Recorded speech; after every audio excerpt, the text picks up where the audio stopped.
Hello friends, welcome to இது நம்ம சமையலறை. இன்றைக்கி நம்ம சமையலறையில் நல்ல ஸ்பைசியான டேஸ்ட்டான ஒரு டிஃப்ரெண்ட்டான ஃபிஷ் ஃப்ரை தான் பண்ண போகிறோம்.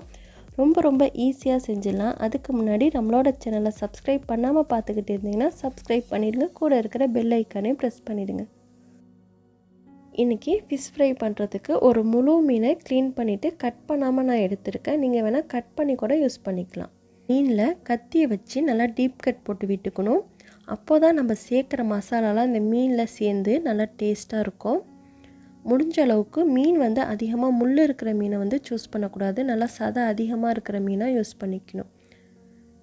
முள் எடுத்துட்டு போன்லெஸ் மீன் கிடச்சா கூட, பீஸ் மீன் கிடச்சா கூட நீங்கள் அதை யூஸ் பண்ணிக்கலாம். இந்த மாதிரி முழு மீன் தான் எடுத்து பொரிக்கணும்னு அவசியம் இல்லை. பீஸ் போட்டு கூட நம்ம பொரித்து எடுத்துக்கலாம்.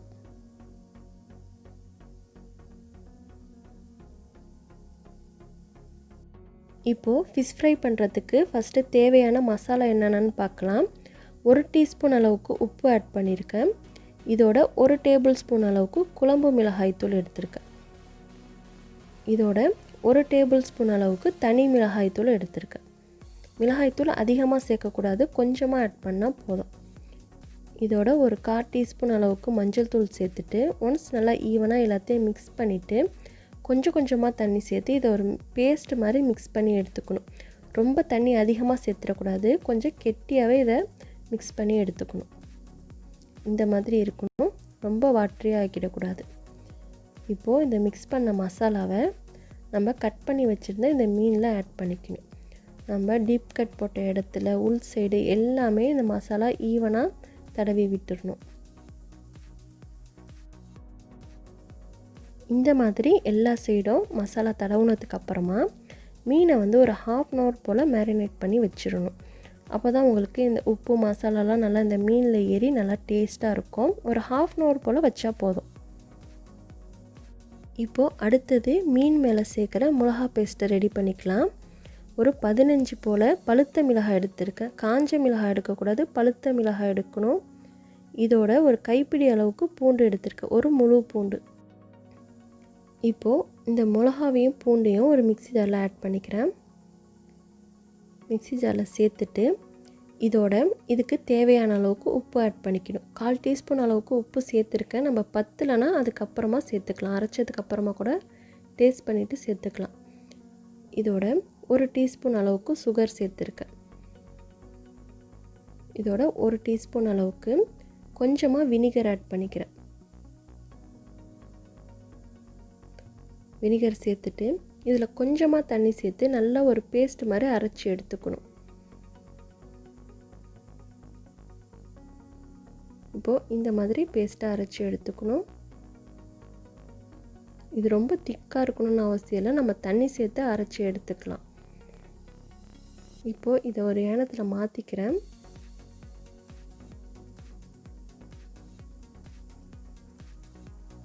இப்போது ஒரு பவுலில் மாற்றிக்கிட்டேன். அந்த மிக்சிலே கொஞ்சம் நான் தண்ணி அலசிட்டு இந்த மாதிரி பக்குவத்தில் எடுத்துக்கிட்டேன். ரொம்ப திக்காக இருக்கணும்னு அவசியம் இல்லை. இப்போது மீன் மசாலா தடவி வச்சு ஒரு 1/2 மணி நேரம் போல் ஆகிடுச்சு. இப்போ மீனை ஃப்ரை பண்ணி எடுத்துக்கலாம். ஸ்டவ்வில் ஒரு தவா வச்சுட்டு தவா நல்லா ஹீட் ஆனதுக்கப்புறமா மீன் பொரிக்கிறதுக்கு தேவையான அளவுக்கு ஆயில் ஆட் பண்ணிக்கோங்க. ஆயில் ரொம்ப கம்மியாக ஆட் பண்ணோன்னா கொஞ்சம் தாராளமாகவே ஆயில் சேர்த்துக்கலாம். ஆயில் நல்லா ஹீட் ஆனதுக்கப்புறமா இதில் மசாலா தடவி வச்சுருந்த மீனை சேர்த்துக்கிறேன்.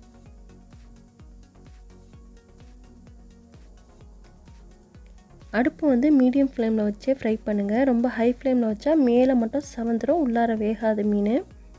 அதனால் மீடியம் ஃப்ளேமில் வச்சு ஃப்ரை பண்ணி எடுக்கணும்.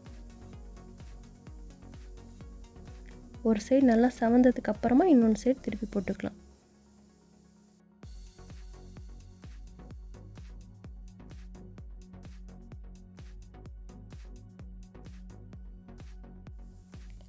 இப்போது மீன் ஒன் சைடு நல்லா பொரிஞ்சிடுச்சு. பொரிஞ்சதுக்கப்புறமா இன்னொன்று சைடும் பிரட்டி விட்டு பொரிச்சிக்கணும். இந்த மாதிரி சைட்லேயும் லைட்டாக ஆயிலாக ஸ்ப்ரெட் பண்ணி விட்டுக்கணும். அப்போ தான் சைடில் மசாலாவாக இருந்துச்சுன்னா அதுவும் பொரிஞ்சிடும். அப்போ தான் சாப்பிடும் போது உங்களுக்கு டேஸ்ட்டாக இருக்கும். இன்னொன்று சைடும் பிரட்டி விட்டு ஃப்ரை பண்ணிக்கிறேன். எல்லா சைடும் ஈவனாக ஃப்ரை பண்ணணும். சைட்லலாம் மசாலா வந்துச்சுன்னா அதையும் நல்லா ஃப்ரை பண்ணி எடுத்துக்கணும் பிரட்டி விட்டு. இப்போது மீன் வந்து நல்லா ஃப்ரை ஆகிடுச்சு. ரொம்ப முறுவலாக பொரிக்கக்கூடாது, கொஞ்சம் சாஃப்டாகவே இருக்கணும். இப்போது எண்ணெயை வடிச்சிட்டு வெளியில் எடுத்துடுறேன்.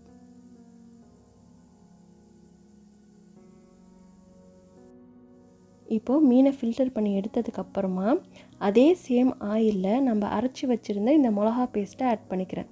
மிளகா பேஸ்ட்டு ரொம்ப திக்காக அரைச்சி சேர்த்துடக்கூடாது, இந்த அளவுக்கு வாட்டரியாக இருக்கணும்.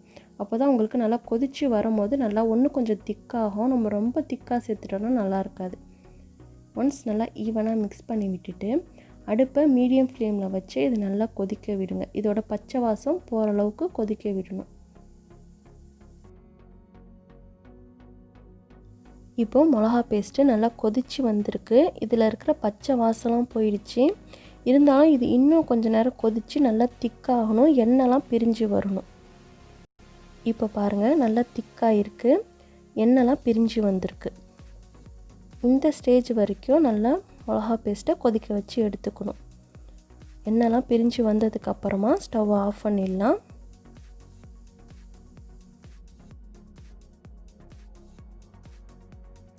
இப்போது மீனும் ஃப்ரை பண்ணி ரெடி ஆகிடுச்சு. மிளகா பேஸ்ட்டும் பச்சை வாசம் போகிற அளவுக்கு கொதிக்க வச்சு எடுத்தாச்சு.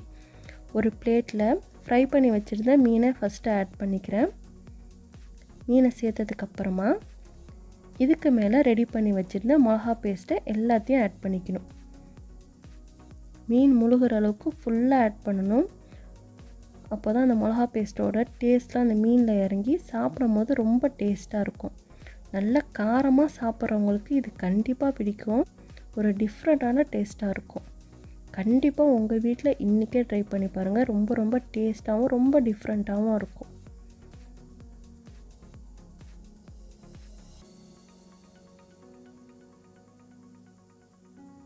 எல்லா சைடும் படுற மாதிரி இந்த மிளகா பேஸ்ட்டை ஆட் பண்ணிக்கணும்.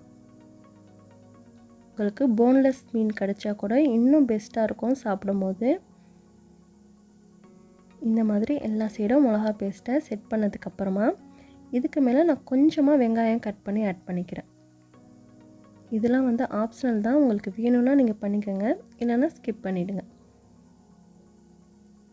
அவ்வளோதான், நல்ல காரசாரமான ஒரு சூப்பரான ஃபிஷ் ஃப்ரை வந்து ரெடி பண்ணியாச்சு.